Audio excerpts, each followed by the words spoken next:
Hello everyone. Today's video I'm going to be telling you guys why Pikmin is so amazing. Pikmin is an amazing game.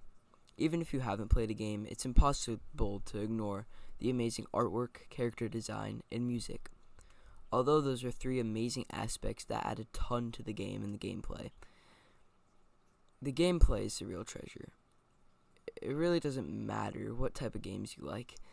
Pikmin is meant for everyone of all ages. Pikmin could be a game enjoyed by a family or played solo by a middle-aged man. The point is, no matter who you are, what you do, or how you live, Pikmin is an amazing game. You like adventure games? Perfect. Pikmin has a ton of areas and places to explore.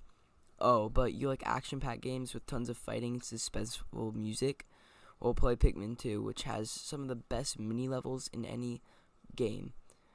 The caves in Pikmin 2 have an amazing ambience and build suspense in between fights, and it also has caves filled with surprises. The combat in Pikmin is amazing because it's not too competitive and you don't have to be too skilled to be good at it. But it's also not too easy, and you have to know some knowledge to fight and defeat the bosses. Okay, I think you get why everyone can play Pikmin. But what are other components that make Pikmin so great? Well, other than it being quote-unquote a simple game that everyone can enjoy, we have to get into the lore. Although on the outside, Pikmin seems like a game that you just throw little plant guys at things and they get treasure, they eat, blah blah blah, they grow flowers. But there's actually much more complicated and some might say a dark reason behind Pikmin. You see, if you look at the Pikmin lore, it is actually an amazing story. Olimar, just a normal guy living with his family, is coming back from a mission when boom, he gets struck by a meteor and crash lands on a planet named PNF 404. Some believe that PNF 404 is a post-apocalyptic version of our world, but that is a whole other topic for another video. But anyways, he finds these little plant guys called Pikmin and collect ship parts to fly back home. That's basically Pikmin 1. Then in Pikmin 2, him and his coworker, or Olimar and his coworker, who made the company bankrupt, have to go on another mission to collect Pokos. Pokos is the currency for people in Hoctay. By the way, Hoctay is where Olimar and his coworker Louie live. So they go back to get money, and they find two new types of Pikmin in caves, white Pikmin and purple Pikmin. Then Olimar and Louie collect enough money and head back to Hoctay. But Louie's left behind on PNF 404, and Olimar has to go back and find him, and he is joined by his boss named President Chacho. I don't know how to say that. They get back to the planet and eventually meet Louie, who is controlling the Titan Weevil. You then defeat it, and all three of you go back to Hoctay.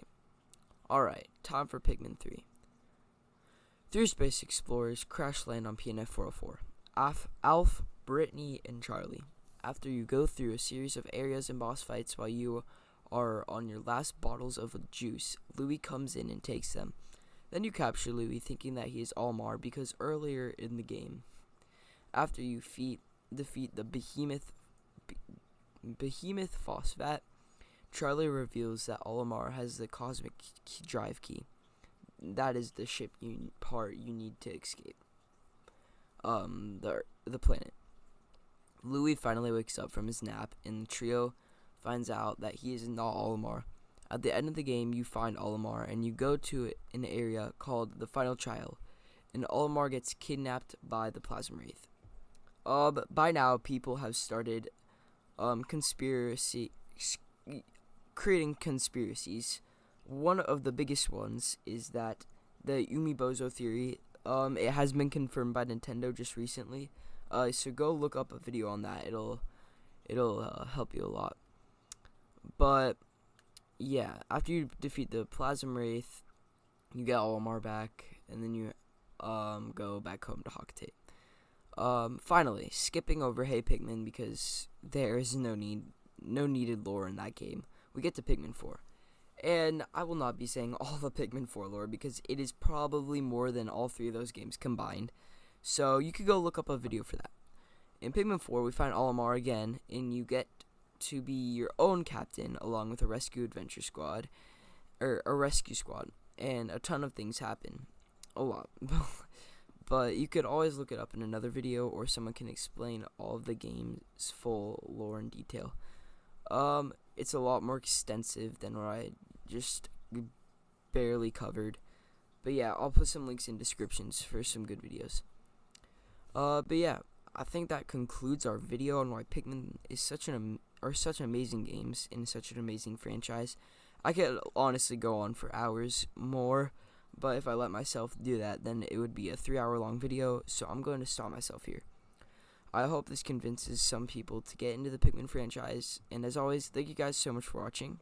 I put a lot of hard work and effort into this video, and a like and subscribe would be appreciated a ton. But anyways, thank you guys so much for watching, and I'll see you when I see you. Goodbye.